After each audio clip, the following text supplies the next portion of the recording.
Those that have been following me on YouTube and Patreon for a while know that I love tower defense games, especially ones that do interesting things, like Sanctum and Orcs Must Die have done with combat plus tower defense.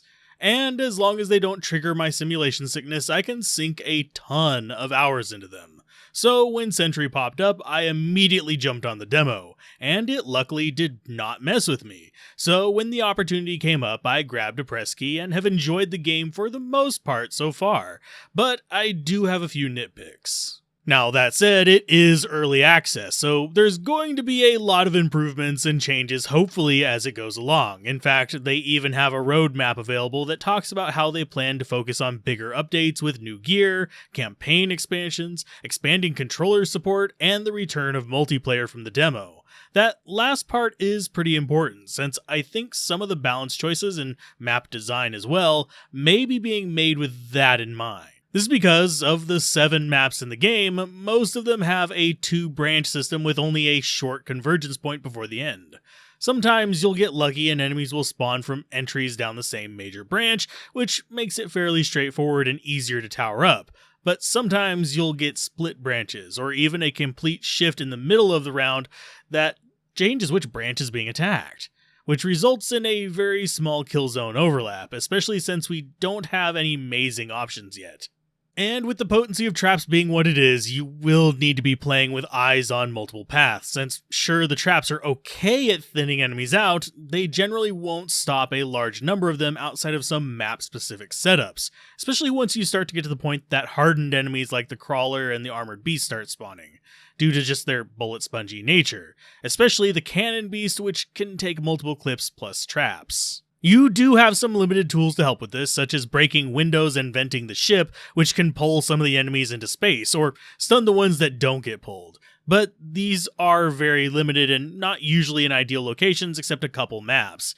And there are trap combos like the Vortex Grid pushers in the pit, or some of the roof-mounted traps in tighter hallway maps that can help out more than other times, but these do require an investment of limited resources. Personally, I would love to see a difficulty setting option based specifically around this branching nature though, and possibly enemy spawn variety, since it would be very easy to implement an easy mode where enemies will always spawn from the same branch, normal could be like it is now, and hard could guarantee off-branch spawns pretty much every time. Sure, some other difficulty options would be nice, especially if they went to the granular route like Owlcat does on its CRPGs, but that is a much bigger ask. Obviously, with the game currently just being 2 systems long for the current state of early access, this is not as big of a deal unless you absolutely have awful luck.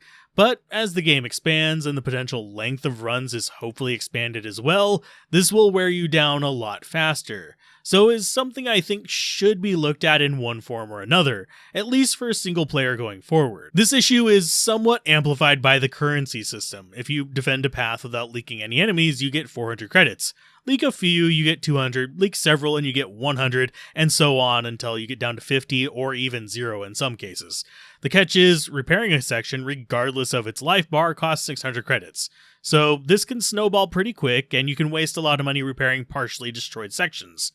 So yeah, this gets even worse whenever you consider that fighting off multiple ship encounters, one of your zones will automatically be dropped to 0 as you fight in the other. Usually, I just sacrifice the zone that's already been damaged in a previous run. Now, before I dive into some of the other gripes and suggestions, it's important to remember, there are a lot of positives and I like this game. The gunplay feels good, though I do find I very much prefer the SMG out of all the guns I've tried, and you start with that.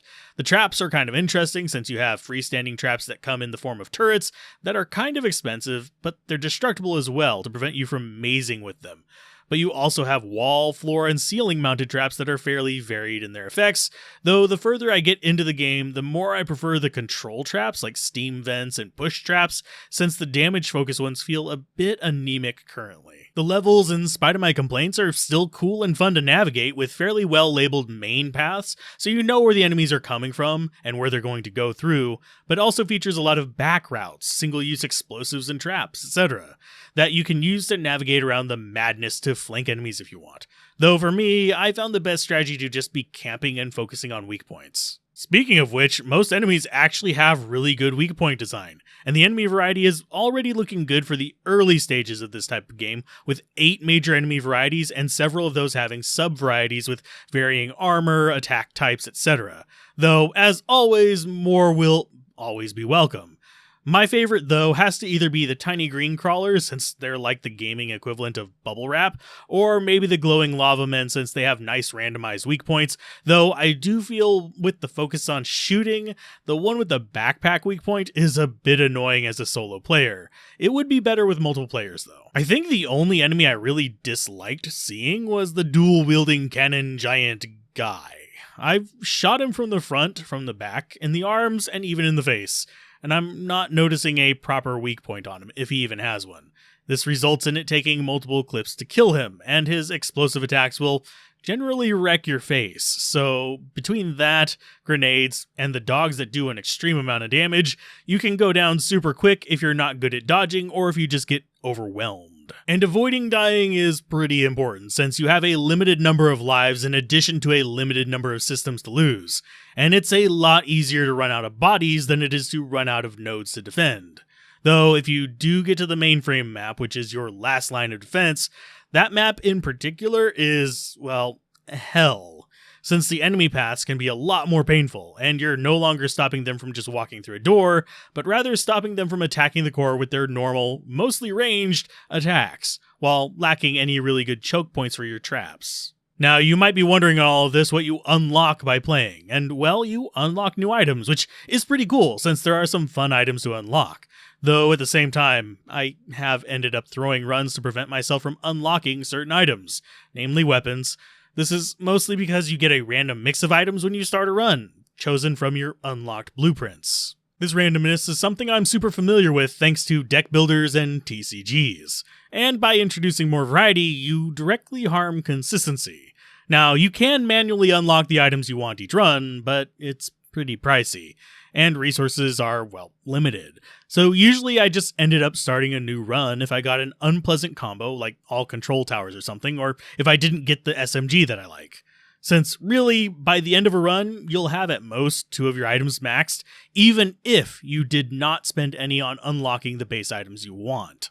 And one oddity I've noticed, and it might just be my luck, is that it usually seems to just be traps and weapons that unlock. Any passives like the ammo belt or actives like the grenade seem to need to be unlocked to use. And while you can find them randomly while going through the map, it is a pretty unlikely chance that you'll find the specific one you want, even if you already have the blueprint unlocked. I think it would be better if I at least got to choose my basic loadout, though that admittedly would reduce the variety in runs, but it would work a lot better when they introduce an endless mode or other such longer format modes. I think the only other odd thing that pops out at me is zone persistence. The damage a zone takes is persistent, but the towers are not. From a balancing perspective, I totally understand why this is.